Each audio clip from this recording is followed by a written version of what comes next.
Salut YouTube, petite sortie du Seigneur des Bois. Alors pour commencer, je vais te présenter une petite espèce. Alors qu'est-ce qu'on a ici? Je vais le présenter après, celui-là. On va se concentrer sur ça. Là.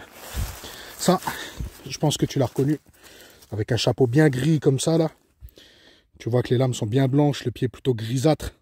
Chapeau qui est pareil grisâtre. On est sur le Clitocybe nébuleux. Alors c'est un champignon qui a longtemps été consommé mais qui aujourd'hui est passé parmi les toxiques. Bien qu'il est encore consommé par beaucoup de personnes, ce champignon a provoqué de nombreuses indigestions. Il est vrai que la toxicité est assez légère mais moi, pour ma part, je préfère l'éviter. Certains ont tendance à l'appeler le petit gris de sapin et tu peux voir qu'ici il pousse en belle quantité. C'est un champignon que tu vas forcément croiser actuellement, donc je te conseille de l'éviter. Par contre n'hésite pas à t'arrêter pour l'observer. Et pareil, pendant que j'étais en train d'observer mes petits clitocybes nébuleux, je me suis avancé par là et regarde ce que j'ai trouvé. Tu peux voir qu'il y a déjà mon panier. On est sur, tu l'as reconnu, le Lepista nuda, le pied bleu. Tu peux voir que là, il est bien violet quand il est jeune. Les lames sont plutôt violettes, elles redescendent un petit peu sur le pied. Tu peux voir cette forme très caractéristique. Le chapeau, quand il est jeune, est plutôt un peu enroulé. Mais quand il vieillit, il a tendance à s'élargir bien comme ici et à laisser apparaître de belles lames plutôt roses avec un pied presque rosâtre. Le pied bleu est vraiment un comestible très intéressant que j'affectionne particulièrement. Toutefois, attention à ne pas le confondre avec d'autres espèces comme le cortinaire violet. Donc là, on est sur le cortinaire violet qui est beaucoup plus melucheux, un peu violet. Sur le dessous, on peut voir que les spores sont plutôt de couleur rouille, alors que ce n'est pas du tout le cas sur le pied bleu, qui reste bien rose même en vieillissant.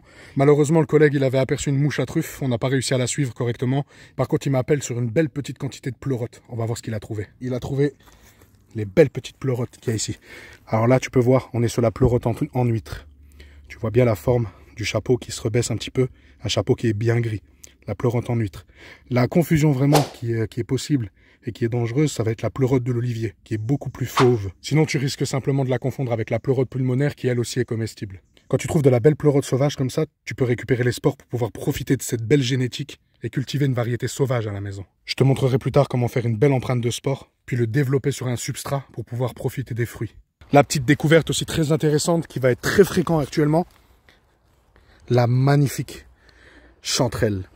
Elle est facilement reconnaissable, tu vas voir que le pied il est bien jaune, creux, d'accord? Le pied plutôt fibreux à la texture, il est bien jaune, bien creux. Mais tu vois bien sur le dessous que ce sont des plis et non pas des lames. Ça, c'est une caractéristique qui est très importante à observer, que ce soit sur les girolles ou la chanterelle, et qui te permet vraiment d'identifier l'espèce. Tu peux voir qu'ils sont comme des bourrelets, comme si on avait pincé le chapeau entre les doigts. Sur le dessus, tu peux voir qu'elle est brunâtre et qu'il y a un trou sur le chapeau qui donne sur l'intérieur du pied. Attention cependant à ne pas la confondre avec la Leocia lubrica qui elle est toxique. Attention également à ne pas la ramasser après les gelées, parce qu'un champignon qui a gelé, dégelé plusieurs fois n'est pas comestible. Il doit être considéré comme impropre à la consommation. Tu remarqueras facilement parce que la marge va noircir et durcir. C'est un champignon qui réduit énormément la cuisson, alors je te conseille de laisser sur place les petits spécimens comme celui-ci, parce que tu en tireras rien. Et surtout, elles sont sensibles au piétinement, alors fais attention où tu mets les pieds.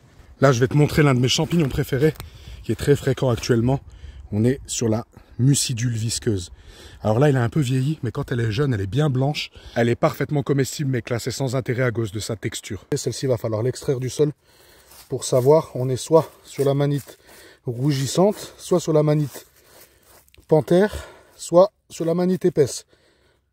On va voir ça tout de suite. Alors, on va la détacher un petit peu, la nettoyer. Et on va regarder la base. Déjà, on peut voir la présence d'un beau petit bourrelet à la base, avec un deuxième bourrelet sur le dessus, d'accord, un petit trait. On peut voir que les squames sont de couleur blanche, le chapeau n'a pas l'air rougissant, ni aux blessures.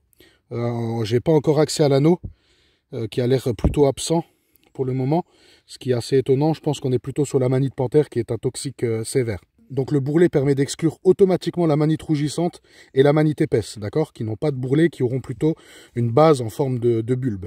Là, on est vraiment sur un bourrelet net. On peut déjà se dire qu'on est certainement sur la manite panthère. Aujourd'hui, je suis à la recherche de moris des pins. Donc l'objectif, c'est d'aller dans une forêt de pins et de faire mes recherches au pied de chaque pin. Donc là, tu peux voir que je suis sur une majorité de pins sylvestres. On a quasiment que ça, même si la forêt n'est pas en très bonne santé. Et en baladant, en faisant mes petites recherches, en regardant chaque pied, voilà ce que j'ai pu voir et observer. Donc la morie des pins, le Sparacis crépus. Alors c'est un champignon qui est assez facile à reconnaître. Normalement, quand on en a vu deux, trois fois, après c'est rentré. Il a toujours la marge ondulée, il est très touffu. Alors le Sparacis crépus, qui, comme vous pouvez le voir, est toujours bien dense. On voit que la marge, elle est bien ondulée. Alors là, il est très jeune, donc la marge n'est pas encore crépue, mais on peut voir un peu quelques crêtes sur le dessus. Même à maturité, vous verrez toujours qu'il a des crêtes sur le dessus. Le Sparacis laminosa, qui est la principale confusion, va être beaucoup moins dense. Elle va avoir une marge blanche et elle va affectionner plutôt les feuillus. D'accord? Alors que le Sparacis crépus, lui, va affectionner vraiment les pins. Ici, on est plutôt sous conifères, sous épicéa. C'est assez rare qu'on le trouve sous épicéa. On va le trouver beaucoup plus souvent directement sous les pins. Alors pour le retirer, celui-ci, on utilisera le couteau. C'est mieux.